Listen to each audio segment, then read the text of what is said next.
కర్ణాటక శాసనసభ ఎన్నికల్లో 28 నియోజకవర్గాలున్న బెంగళూరులో కనీసం 20 చోట్ల విజయం సాధిస్తామని భాజపా విశ్వాసం వ్యక్తం చేస్తోంది.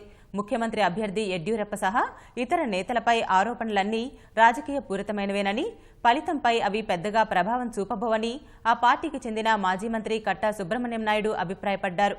1999, 2004లో 2 సార్లు శివాజీనగర్ నుంచి శాసనసభ్యుడిగా గెలిచి మరోమారు ఆ స్థానం నుంచి పోటీ చేస్తున్న సుబ్రహ్మణ్యం నాయుడుతో ఈటీవీ ముఖాముఖి.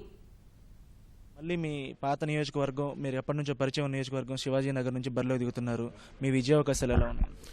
చాలా బాగున్నాయి. జనాలు బాగా స్పందిస్తున్నారు. ఇప్పుడున్నటువంటి ఎమ్మెల్యే గారు ఇక్కడుండే ప్రజలకు ఎలాంటి సౌకర్యాలు చేయలేదు. రామస్వామి పాళ్యం వలె తెలుగు వాళ్ళు నివసించేటువంటి ఒక 10,000 జనాలు నివసించేటువంటి ప్రాంతంలో వాళ్ళకి ఇళ్లు లేవు, వాళ్ళకు ఆరోగ్యం లేదు, రోడ్లు లేవు, నీళ్లు లేవు, మరి శానిటరీ వ్యవస్థ అసలే లేదు. రాష్ట్రం మొత్తం మీద బీజేపీకి విజయావకాశాలు ఎలా ఉన్నాయి?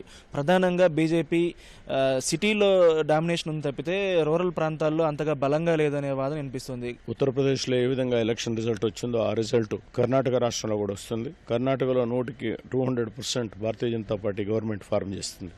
బెంగళూరు నగరం అనేది ప్రపంచ స్థాయి నగరం. ఐటీ పరంగా కానివ్వండి, మిగతా మౌలిక సదుపాయాల పరంగా కానివ్వండి.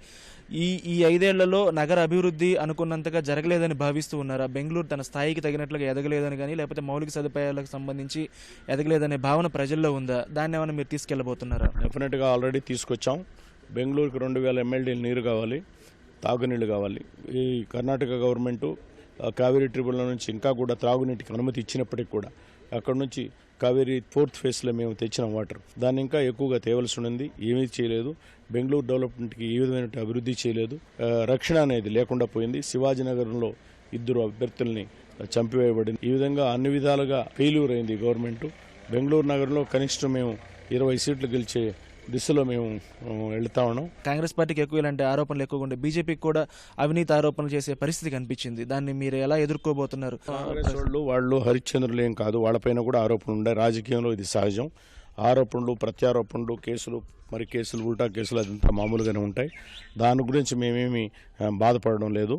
మేము అందరిది కూడా నిర్దోషిగా బయటొచ్చాం. కాంగ్రెస్ చీఫ్ మినిస్టర్ పైన 76 కేసులు ఉన్నాయి. ఏసీపీని ఉపయోగించుకుని వాళ్ళు ఇప్పుడు ఆ కేసులని అట్లే అణిచిపెట్టుండారు. శివాజీనగర్ స్థానం నుంచి తప్పకుండా తాను విజయం సాధిస్తానని కట్టా సుబ్రహ్మణ్యం నాయుడు ధీమా వ్యక్తం చేస్తూ ఉన్నారు. బెంగళూరు నుంచి కెమెరామెన్ కేశవ్తో నాగేశ్వరరావు, ఈటీవీ న్యూస్.